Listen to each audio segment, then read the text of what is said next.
Hey everybody, happy Sentinels Tuesday! I've got a treat for you, in case you didn't read the title of the video already. It's a new Cauldron preview deck, and it is the Mistress of Fate, Baccarat's nemesis at last. In case your Cauldron lore is not as strong as your Sentinels lore, the Mistress of Fate is the person, entity, sorceress that Baccarat initially won his deck of magical cards from, and then later was cursed to roam the earth as a undead, whatever he is, by. She has very interesting fight. This will be the second time I fought her, and she's gone through a couple of changes since the first time, so I'm interested to see what comes of that.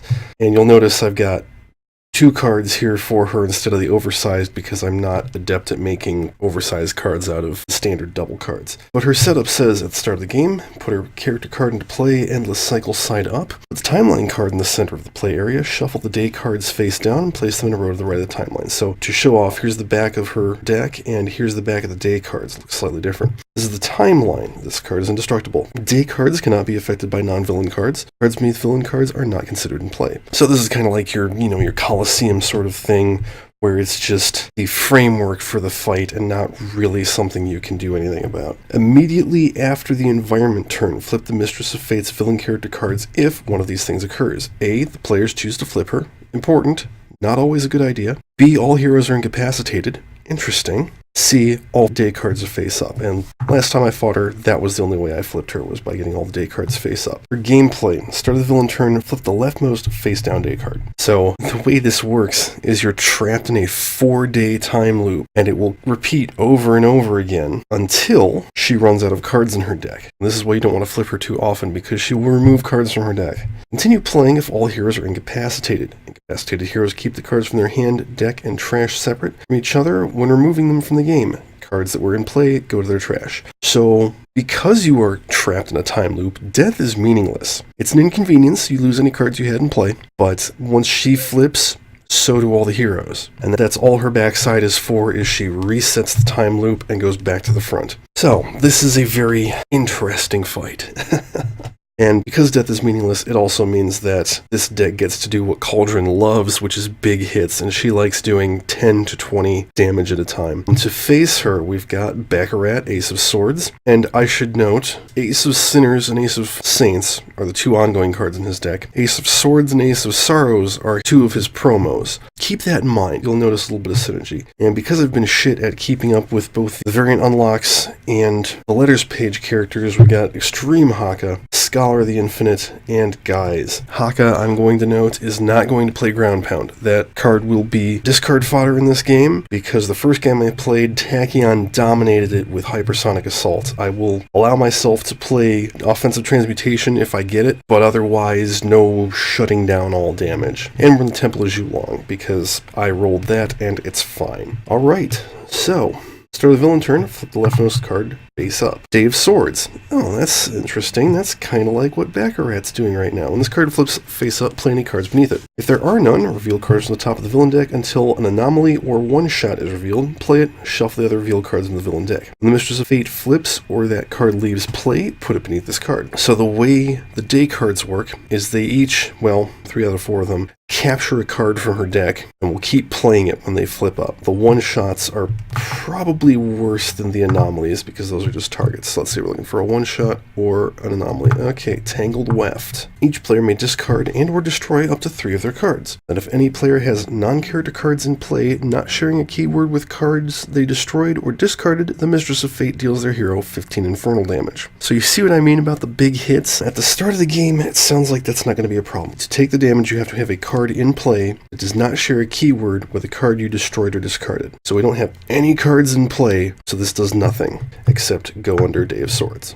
And now whenever Day of Swords comes, that's the card that will get played. Shuffle the deck, and now we do the thing that I forgot to do last time, which is have her play a card regularly. Residual Malice. Here's the anomaly. It's also worth noting the Mistress of Fate is immune to villain damage, so you can't just redirect stuff to her. Residual Malice says the first time a hero card is played each turn, this card deals that hero X melee damage, where X is the number of cards in the environment trash, plus 1. When this card is destroyed, destroy 1 Warped Malice. It's worth noting that the Warped Malices are hard to kill, and it's kind of worth leaving this guy around, especially since he's going to be hitting us for 1. And that's it for her. So, Baccarat's turn. So I'm going to play Afterlife Euchre. Increase the next damage dealt by Baccarat by 1, or he deals a target 2 toxic damage, he'll go ahead and hit her for 3. And the reason why I did that is because Ace of Swords says play X copies of Afterlife Euchre from your trash, up to 3. Discard the top 3 minus X cards of your deck. So I've got 1 copy in my trash, I'll hit her for 3 more. And then discard the top 2 cards of my deck. That's a card toss, and Ace in the hole. Okay, so I gotta keep track of how many Afterlife Euchres I've got. Oh yeah, and he took a damage from the Malice. Now, Haka's got a problem. I do not want to use his power, because he will just die. So I suppose right now it could be okay to protect somebody from the Malice. Yeah, I think maybe I'll do that. Go ahead and play Elbow Smash, take a damage, hit her for 3, and then we will die hard on Guys, and draw a card. And hope that Guys, doesn't get nuked. It's also worth noting that because of those large hits being thrown around, Scholar's Fleshed Iron is not going to be helpful. So I'm going to play Truth Seeker, take a damage, hit her for 2, and draw 2 cards. Look what I found. Hit her for 3. And for his power, I think I'll just draw. So draw for the end, and he can do 2 damage to something. I'm going to go ahead and hit her. So we've done a good amount of damage to her already. Templar Zhulong. Master of the Temple. Of course. Why wouldn't it be? True Form comes out. Well, the good news is, Guys is not going to take any damage from this, and Haka is not going to take any damage from soaking it for him because he'll heal it off. He hits the second highest for 3 Radiant and 3 Toxic, which is unfortunately Haka. That stuff goes fast. Alright, day 2. Day of Sinner. Reveal cards on the top of the villain deck until a one-shot is revealed. Play it, shuffle the other revealed cards in the villain deck. When that one-shot leaves play, put it beneath this card. Fading Realities. The hero with the second lowest HP, that is Guys or Baccarat, may select 1 card in their hand and 1 of their cards in play. Remove the selected cards from the game. If 2 cards were not removed from the game this way, the Mistress of Fate deals that hero 20 infernal damage. So nobody has any cards in play. So it's either going to be Baccarat takes 21 damage, or Haka takes 20 and heals 1. Oh, and this is stuck in the loop now. Shoot. Oh boy. Haka's going to take 19 damage. See, I told you there was a reason not to use Die Hard. And she plays a card. Necessary Correction. When this card enters play, the Mistress of Fate deals the 3 hero targets the highest HP 10 psychic damage each. Oh boy. Alright, so 10 to the Scholar, 11 to Baccarat, 10 to Guys, which goes to Haka and kills him. Jeez. I think that cancels his power. In the environment turn, if there are at least 5 cards remaining in the villain deck, destroy this card and flip the Mistress of Fate's villain character cards. So this is going to flip her faster, so we need to get rid of it. I've got a retcon. Thank goodness. That's her turn. So now you notice I didn't remove any of Haka's cards from play. He's still got his hand. He technically does not have a deck or a hand right now. It's just mechanically it's easier to keep that sitting right where it is. Baccarat deals a target 1 projectile damage with the Fate. I can play a card. Yeah, all in. Discard Underworld Hold'em. Deal each non-hero target 1 Infernal and 1 Radiant. So that's 4 to her, 2 to this thing, and 2 to the dragon. Oh yeah, and he took 2 damage for playing that first card. And then we'll go ahead and play that Afterlife Euchre. Hit her for 3. Baccarat is going to annihilate her. Drop an Underworld Hold'em and a card toss and draw a card. Okay, so what interesting things do we have to do? Each target regains a hit point. Card counts as an indestructible 0 HP target. That might be a good idea. Yeah, this is an indestructible 0 hit point target now. So he is the lowest hero target. That'll be helpful. I could do 3 damage to something. Let's do 3 damage to something like her. And then hit her for 2 more and draw 2 cards. Okay, first thing I'm going to do is retcon that ongoing because, jeez. Second thing I'm going to do is a total beefcake. That's a good idea. And then he will draw a card and deal a yeah, because he's going to be taking damage from the dragon. Alright, Templar Zhulong. Hey, it's a ninja! The ninja goes after Haka. Hits him for 3, essentially does nothing. Dragon hits the second highest for 3, which will get beefcaked actually onto the ninja. Well, it doesn't matter. It's going to go after Haka, so we'll put it on Baccarat's deck. And then he takes 3 damage. Okay, Mistress of Fate, day 3. So basically at the very start of her turn, we can choose to flip her if we want. We're not going to. Day of Saints. When this card flips face up, increase damage dealt by villain targets by 2 until the start of the next villain turn. Oh boy. This is the one day that does not capture something from the deck. Then the Mistress of Fate deals the non-villain target with the lowest HP, H times 3 psychic damage. So that's 12, 13, 14, but it's going to Haka, so it doesn't matter. Then she plays a card. Ah, it's the Warped Malice.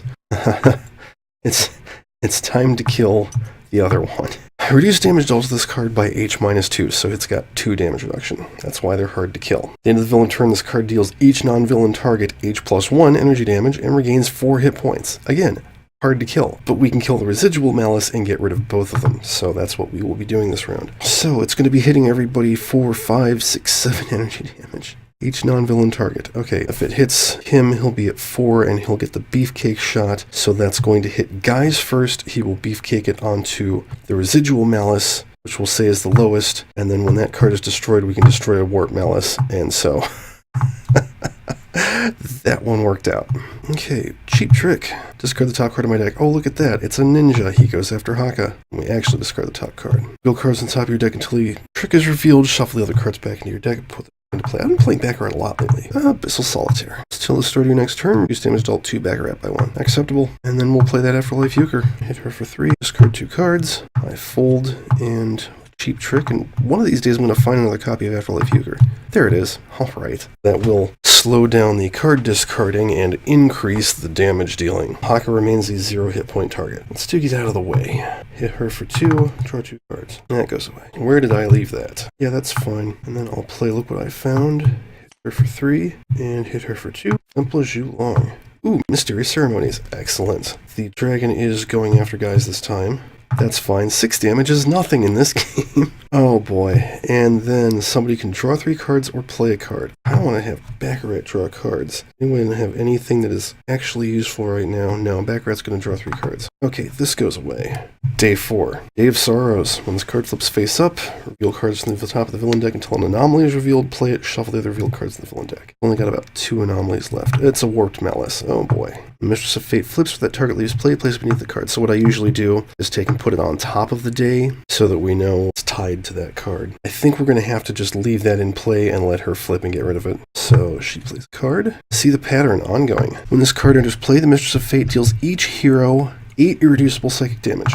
Okay, that +1 didn't help Baccarat at all. When the Mistress of Fate flips, each player may move a card from their trash to their hand. If any cards are moved this way, destroy this card. So that'll be nice for when she flips next round, because that's what she's going to do. Okay, the Warp Malice deals each non-villain target 5 energy damage, so Baccarat lived. That wasn't pointless. Kills the ninja. Ninja's going to go after Haka, so up there. Baccarat loses his DR. He's going to play that Afterlife Euchre, and then he can play 2 copies of Afterlife Euchre. Hit her for 3 and 3. Yeah, that's the funny thing about that card is it's like I could increase my next damage and then hit her for 4, or I could hit her for a total of 6, so I'm going to do that. And then he discards 1 card. Oh look, it's a ninja. It goes after Haka. That's the best in-cap power. Actually discard a card from the top of his deck and draw a card. Haka remains a hit point target. You know, I'm going to play Transmutative Recovery, even though I don't need the hit points. Trust me, I don't need the hit points. Draw 2 cards. Smack her for 2 cards. Guys.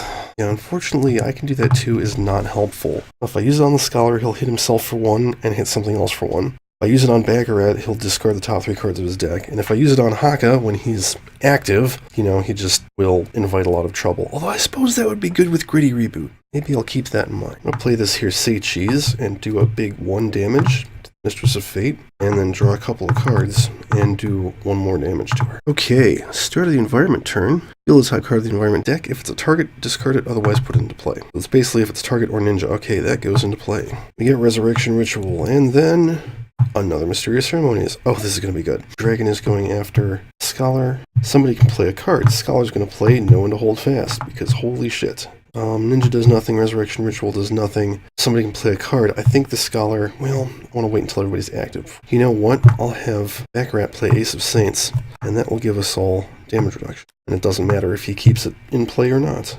Immediately after the environment turn, she flips. If one of these things occurs, all day cards are face up. When she flips, each player may move a card from their trash to their hand. I think we'll do that. Grab that retcon. Those are always to have. Grab that No One to Hold Fast so I can play it on the next environment turn. He does not have a trash or hand. I'm taking a card toss. And then destroy this card. Okay. When she flips to the side, restore all other targets to their maximum hit points. So this is why I say death does not matter. It does get annoying when you're trying to wear down a Malice and she heals it. Destroy all environment cards. Oh, this is going to hit somebody, so we'll put it on Guys. Everybody else goes away. Flip all day cards face down. Okay, so it's Tangled Weft, which is destroy stuff or take damage. The one that just deals a bunch of damage. Increase villain damage, and then a Warped Malice. Okay, remove all cards in the villain trash and the top 3 cards of the villain deck from the game. She's down to 10 cards. I think we can take her. She's down below half. Flip all incapacitated heroes, restore them to the maximum HP. Cards that were in that hero's deck, hand, or trash when they were incapacitated are returned to those respective locations transformations. And then she flips back. So Haka comes back, and that's an interesting question. Is he still a 0 hit point target? I think he might actually be. And she flips. And we begin the cycle again. Oh, look. We put this card into play. Each player may discard and or destroy up to 3 of their cards. Let's just destroy some cards. I know I played Ace of Saints, but we'll get rid of it. It doesn't. That way nobody takes any damage. Okay, that's fine. We're doing good without needing, extra cards. And she plays a card. Can't fight fate. The hero with the highest HP, that's Haka, may discard 3 cards that share a keyword. If they do not, deals each target in that hero's play area 20 psychic damage. He does not have 3 cards that share a keyword, so he takes 20 damage. Ouch. But that's her turn. And that's how she gets to play more than 1 card a turn without wearing down her deck too fast. Card toss, hit her for 2. Play a card. All in. Discard that. Hit her for 4. And then I got a couple of copies of Afterlife Euchre to play. 1, 2. Hit her for 6. Yeah, I mean, Baccarat by himself is just tearing her apart. And draw a card. Oh, there it is. Ace of Sinners. I will play that next round. Hawk is going to play a Mire and smack her for 2. It's nice to be back hawking again. Don't dismiss anything. Shuffle any number of pairs of cards with the same name from your trash into your deck. And destroy up to X ongoing or environment cards or X the number of cards you shuffled this way. It is so hard to find this card when you need it, and that one's just getting wasted. Haka of Battle. 3 cards. And he's still got 3 one-shots in case that card comes out again. Of course, that wouldn't target him. That's fine. Fleshed Iron? Why not? Oh, look at that. It's a ninja. And it hits Haka. He actually played the top card, Selling Out. That's not useful. He'll hit himself and hit her a card. Selling Out goes away. Nothing needs retconned. Where did I leave that? Yeah, that's worth keeping. Go ahead and play that Total Beefcake. There for 1, and draw a card. Mysterious Ceremonies. Who would like to play a card? I think the Scholar would. And there's another Don't Dismiss Anything. Maybe that one will work better. Alright, day 2. Fading Realities. The hero with the second lowest HP, that is Guys, may select a card in their hand and one of their cards in play, remove them from the game. If 2 cards are not removed from the game this way, the Mistress of Fate deals that hero 20 infernal damage. Oh, well, guess what? I'm going to take that 20 infernal damage and shove it up your ninja. Yeah, once again, that's going to be hitting Haka, so... Actually, it might not. There's no way to plan for it. But we might be able to finish the Mistress of Fate off with a ninja. Then she plays a card. Chaos Butterfly. Okay, this is the worst card. Number 1, look at that card art. She uncovers her face and then it flies off as a butterfly and leaves a butterfly-shaped hole in her head. And that is just the freakiest shit. I can't stand this. At the end of the villain turn, this card deals each hero target 3 projectile and 3 cold damage. When this card is destroyed, the players may swap the positions of 2 face-up day cards under the move as well. That's very useful, but it's also got 31 hit points, and it's really hard to kill.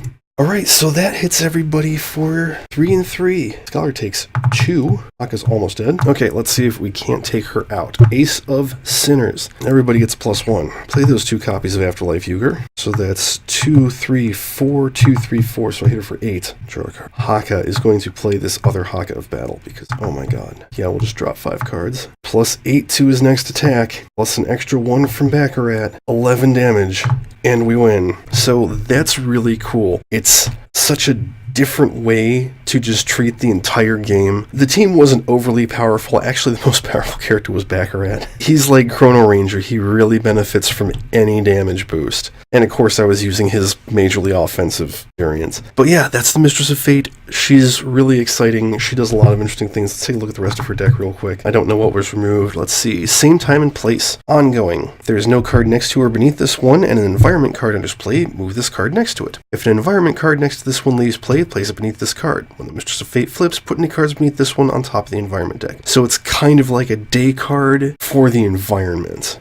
But it is an ongoing, so you can get rid of it. To Dust. The Mistress of Fate deals the hero target with the second highest HP 15 projectile damage. That hero may shuffle 10 cards from their trash into their deck. If they do, they may redirect that damage to another target. And of course, you can't redirect it to her. She's immune to villain damage, but you could, cut off a big chunk of the butterfly's HP, or take out a Warped Malice if you don't have a residual Malice around. Our Devourer. This is the other anomaly. At the end of the villain turn, this card deals each non-villain target X sonic damage, where X is 3 times the number of day cards face up, so upwards of 12. When damage dealt by a target destroys this card, that target becomes immune to damage until the start of its next turn. So you also want to be careful with To Dust. and you don't redirect the damage to this, because then the Mistress of Fate becomes immune to damage. Illusion of Free Will, ongoing.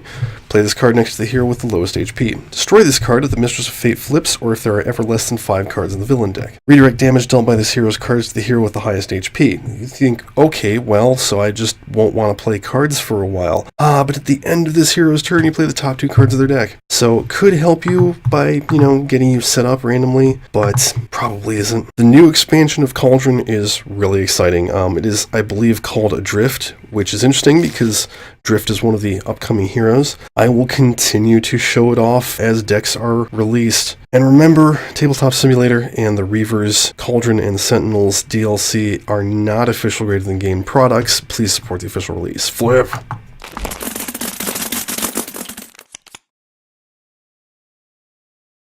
Take that 20 infernal damage and shove it up your ninja.